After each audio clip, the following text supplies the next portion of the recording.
neste momento, Deus, através desta emissora, leva até você mais um programa de fé, com hinos, orações e uma palavra poderosa a seu favor. Fé para vencer o mundo.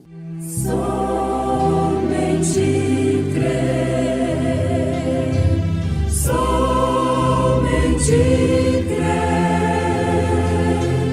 tudo é possível, somente crer, somente crer, somente crer, tudo é possível, somente crer. Tende cuidado para que ninguém vos faça presa sua por meio de filosofias e vãs subtilezas, segundo a tradição dos homens, segundo os rudimentos do mundo e não segundo Cristo, porque nele habita corporalmente toda a plenitude da divindade.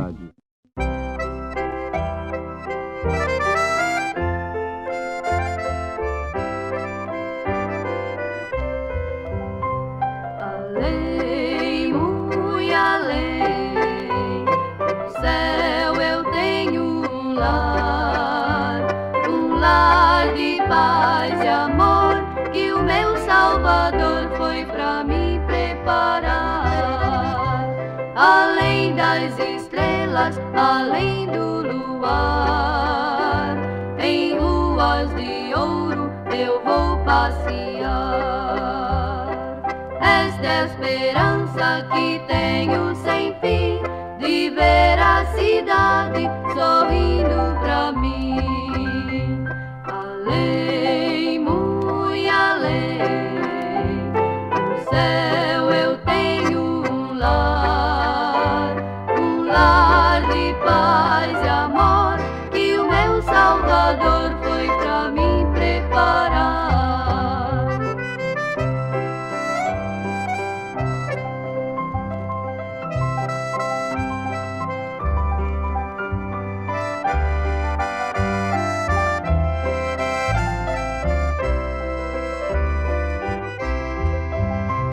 Além das estrelas, além do luar, em ruas de ouro eu vou passear. Esta é a esperança que tenho sem fim, de ver a cidade sorrindo pra mim. Esta é a esperança que tenho sem fim, de ver a cidade sorrindo pra mim.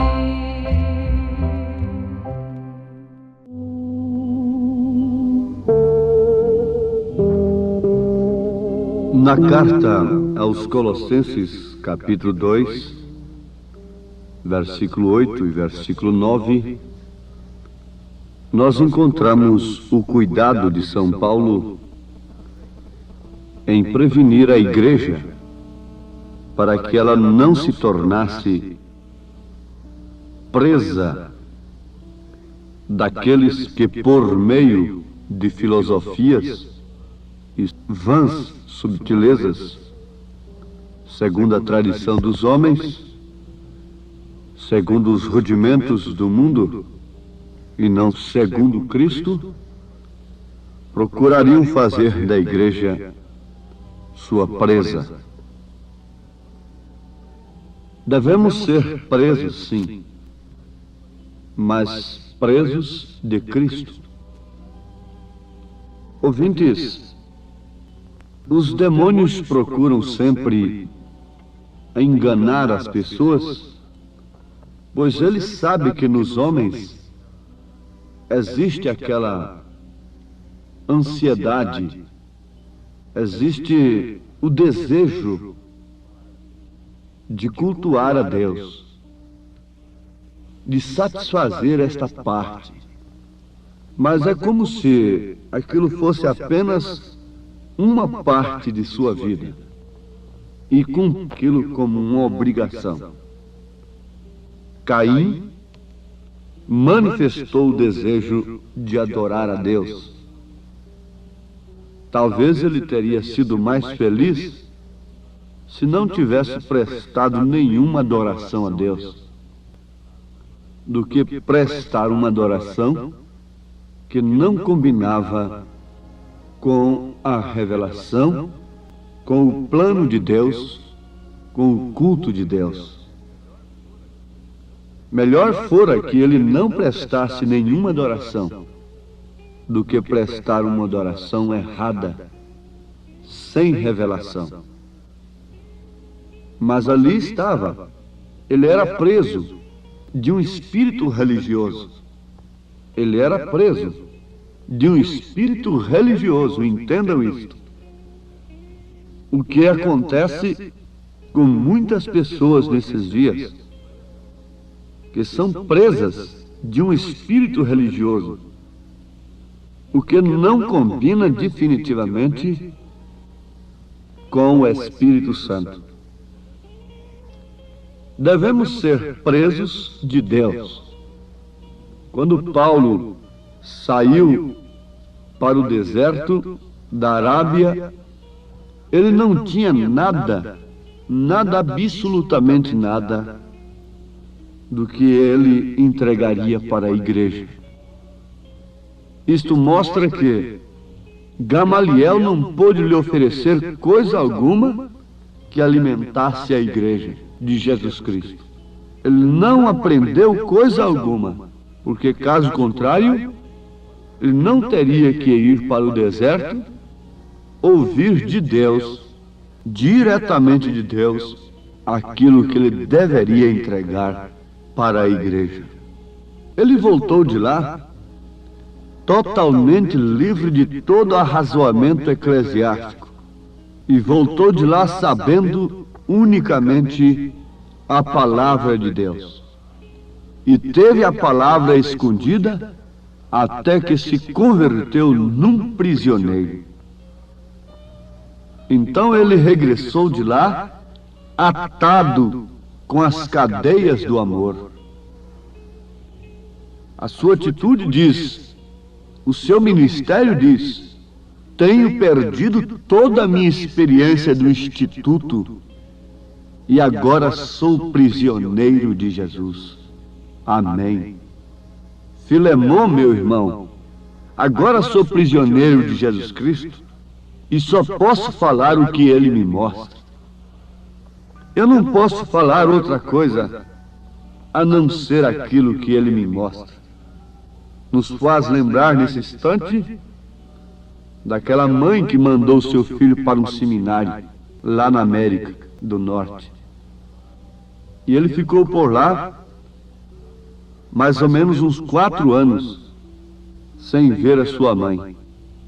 Nesse ínterim, ela adoeceu e já estava desenganada dos médicos. E os seus vizinhos, que tinham uma fé pentecostal, os nazarenos, chegaram ali e disseram: olha, o nosso pastor é um moço muito abençoado e Deus tem respondido às suas orações. A senhora quer que nós o tragamos aqui para orar para a senhora? Ela aceitou. E ele chegou ali e leu Marcos 16, a partir do versículo 15 em diante. E ela foi curada. Ele impôs as mãos, porque ali está escrito: e porão as mãos sobre os enfermos e os curarão. Quando ele orou, ele impôs as mãos sobre aquela senhora e ela foi curada. Passado o tempo, seu filho chegou, muito alegre. Agora era doutor em Deus, podia pregar Deus agora, porque havia aprendido muito. E ela foi dar o testemunho para ele: meu filho, durante este tempo, eu quase morri. Os médicos já não podiam fazer mais nada por mim. E estes irmãos aqui, das montanhas aí, vieram aqui e me trouxeram o seu pastor, e ele leu Marcos 16, onde Jesus disse: porão as mãos sobre os enfermos e os curarão. E ele impôs as mãos sobre mim, meu filho, e eu fui curada. Por isso você encontrou a sua mãe ainda. Ele disse: ó, mamãe, eu aprendi no seminário que essas escrituras são apócrifas. Isso foi incluído na Bíblia, foi lá no Vaticano. Isso não é inspirado. Ela disse: meu filho, se isto não é inspirado, me curou, e se fosse inspirado, hein? Mas nós queremos ilustrar aqui, ouvintes, é o seguinte, que quando Paulo voltou da sua preparação, foi totalmente diferente daquele moço que voltou para sua mãe.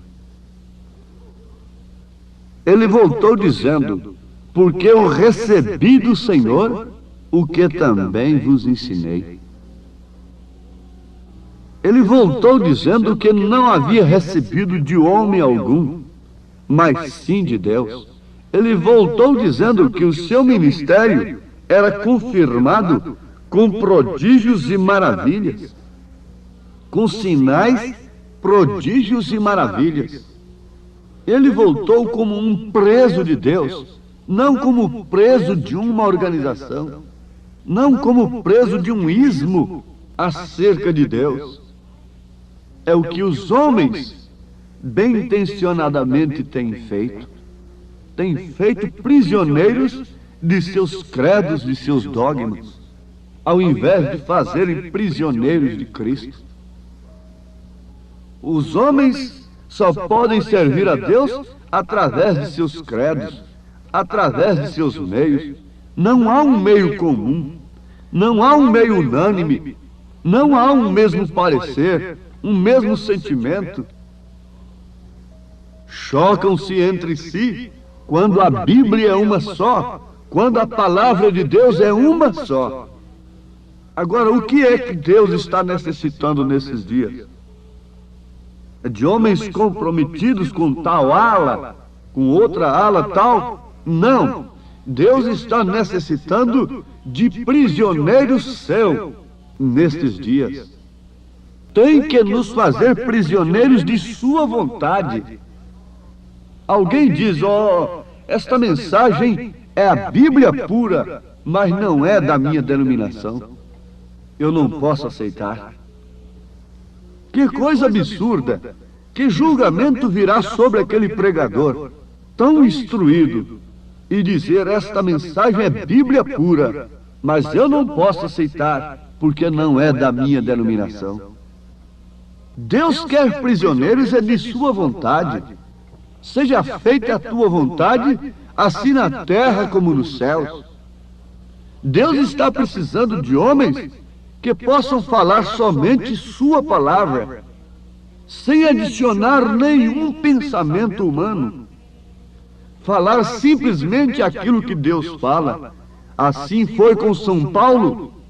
Não lhe importava todo aquele conhecimento intelectual que havia adquirido, porque agora ele conhecia a Deus por revelação, não por intelecto.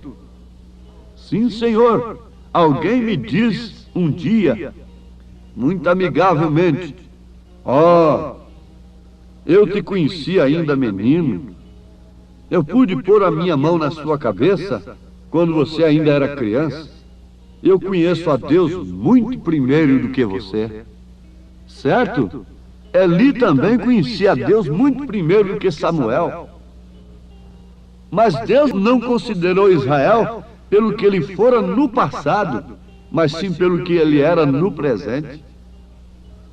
Deus não deixava que Israel se livrasse do inimigo simplesmente porque um dia ele esteve sob a liderança de Moisés, como ele o livrou quando estava sob Josué. Se Israel saía fora da palavra, então ele se tornava prisioneiro do inimigo, prisioneiro dos filisteus. E a maneira correta de Israel se livrar dos inimigos era sempre a mesma, era voltar para a palavra de Deus. Não tinha outra maneira. Podia levantar Balaãos de todos os lados, podia levantar profetas Zedequias de todas as maneiras, Ananias de todas as maneiras, mas não adiantava. Quando Jeremias disse que seria 70 anos o cativeiro, o Ananias saiu dali dizendo que era só 2 anos de cativeiro. Agora veja, como aquela denominação de Ananias era mais favorável para o povo e era mais preferida, porque Jeremias dizia que eram 70 anos e Ananias dizia que era apenas 2 anos de cativeiro. Logicamente, Ananias caía mais na graça do povo natural, dos crentes naturais, que afrouxava o Evangelho, que frouxa o Evangelho, que frouxa a sã doutrina. Estes pregadores, eles caem mais na graça do povo, enquanto que Jeremias sustentava que seriam 70 anos o cativeiro, Ananias sustentava que seria apenas 2 anos. Mas os 2 anos se passaram e os 70 anos se cumpriram. Jeremias falou pela boca do Senhor, o Senhor falou pela boca de Jeremias. Ananias, com toda a sua moralidade, com todas as suas características de pregador, não passou de um falso profeta. Foi o mesmo que aconteceu com Zedequias. Agora, se nós pudéssemos analisar, nesta hora em que estamos vivendo, quem é que está apresentando a estrada mais estreita, o caminho mais espinhoso para o céu, nós poderíamos atentar e discernirmos em tempo quem é o falso profeta e quem é o verdadeiro profeta. Contudo, meus irmãos, que ensinam o povo, pregar a mensagem do profeta e levar o povo à preparação para o rapto, não é simplesmente estar dizendo: ó mulheres, vocês não podem fazer isso. Ó homens, vocês não podem fazer isso. E estar vigiando as pessoas. Não. Não é isto. É uma ponte que já temos passado. A unicidade, o batismo em nome de Jesus Cristo, já temos passado por esta ponte. E cremos perfeitamente que somos vozes do Senhor. E que interessa para a noiva nesse instante não é a minha voz, não é a voz de um homem ali, por mais eloquente que ele pregue, ainda que ele emocione as pessoas, ainda que ele saiba citar a mensagem toda de cor, mas o que está alimentando a noiva é a voz do noivo, é o sussurrar do noivo, no seu ouvido, no seu coração, porque os ouvidos da noiva estão aguçados, estão abertos, estão atentos para o que o Espírito diz nesse instante. Qual é a novidade que temos para este momento? A cada momento a ciência apresenta uma novidade. A cada instante você encontra na loja mais um objeto, um aparelho elétrico para o seu conforto. A ciência está cada dia mais se evoluindo, a cada instante, e nós estamos vivendo numa contagem regressiva para o fim. Estamos no fim, temos chegado no tempo do fim. O homem tem subido a uma altura que ele não pode subir mais. Ele não pode ir mais além do que ele tem ido. Simplesmente agora ele tem que usufruir com certo desespero aquilo que ele tem alcançado. Por que digo desespero? porque o que ele tem alcançado no campo da ciência não solucionou os seus problemas fatigantes, angustiantes, desesperadores. O vício aumenta a cada dia. As tragédias aumentam a cada instante. Pai contra filho, filho contra pai, reino contra reino, nações contra nações. E o amor tem se esfriado, o interesse das coisas materiais, a ambição, o espírito de aquisição, o espírito de sedução, tem dominado os homens. E o que nós precisamos mais para vermos que estamos no fim? De que maneira um verdadeiro pregador poderia pregar nesses dias?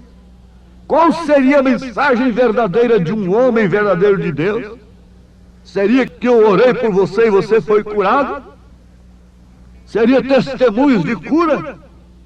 São falsos profetas, são falsos ensinadores, são simplesmente analgésicos.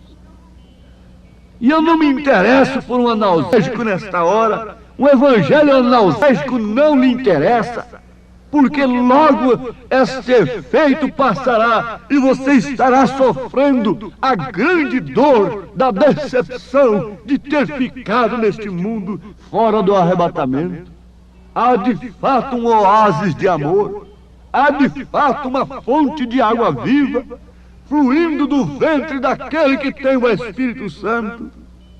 Mas isto não pode ser outra coisa senão a palavra de Deus fluindo do meu ventre, fluindo do seu ventre, e a vida vivida, Cristo manifestado em você, porque nele habita corporalmente toda a plenitude da divindade. Estou preso do Senhor, você é presa do Senhor, você é preso de Deus, da sua palavra, não desses contos de carunchinha. Você não está preso simplesmente numa saúde do físico. Este sim é o verdadeiro oásis do amor. É beber da água da vida. É olhar para cima e ver que a nossa redenção está próxima. É olhar para cima e ver que Ele está se manifestando à sua noiva.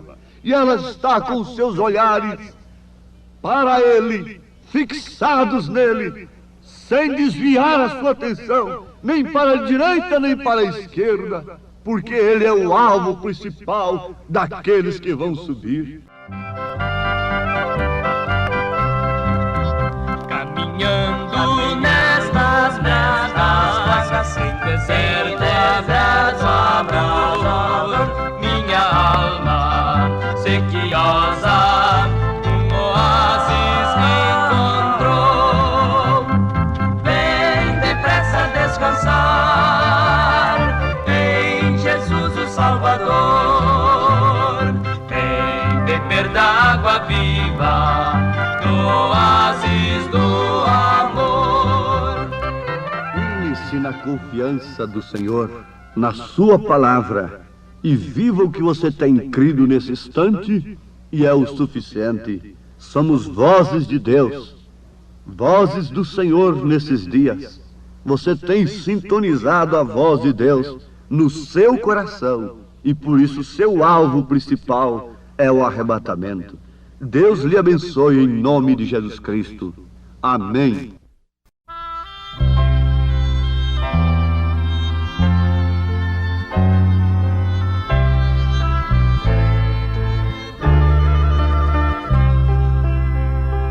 Ouve, amigo, que triste vagueias, sem ter de Jesus salvação. Uma voz meiga e doce te chama, porque fechas o teu coração. A voz te chama suavemente, abre agora a porta do teu coração. A voz te chama com insistência, pois em teu coração quer habitar o perdão Jesus Cristo oferece. Oh, quão grande foi seu amor, sobre a cruz o seu sangue vertendo, tornou-se o teu Salvador. A voz te chama suavemente, abre agora a porta do teu coração. A voz te chama com insistência, pois em teu coração quer habitar.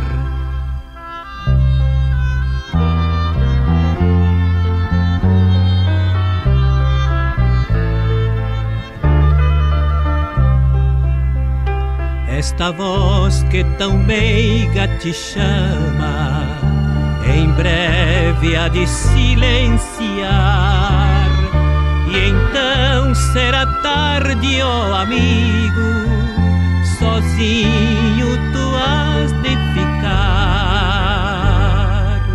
Jesus convida suavemente, queres tu a Ele hoje aceitar?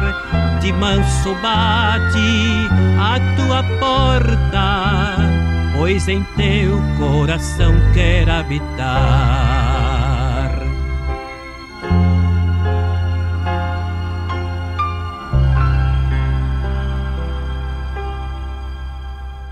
Quão grande és tu, quão grande és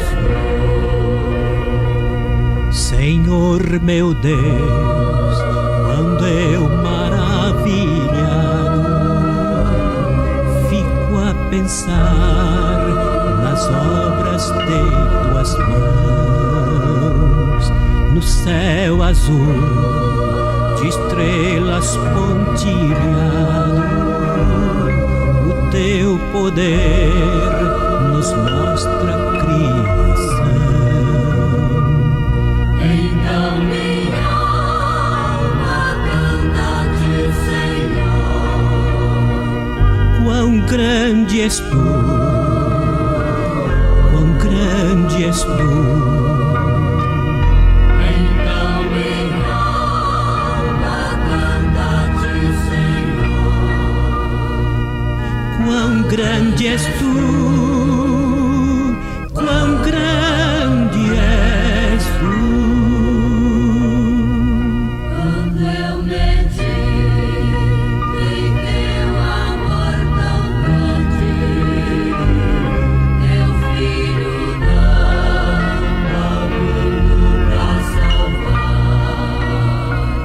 Na cruz vertendo seu precioso sangue, minha alma pôde assim purificar. E quando enfim eu for ao céu subindo,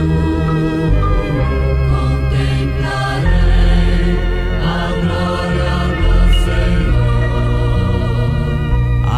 Adorarei prostrado e para sempre.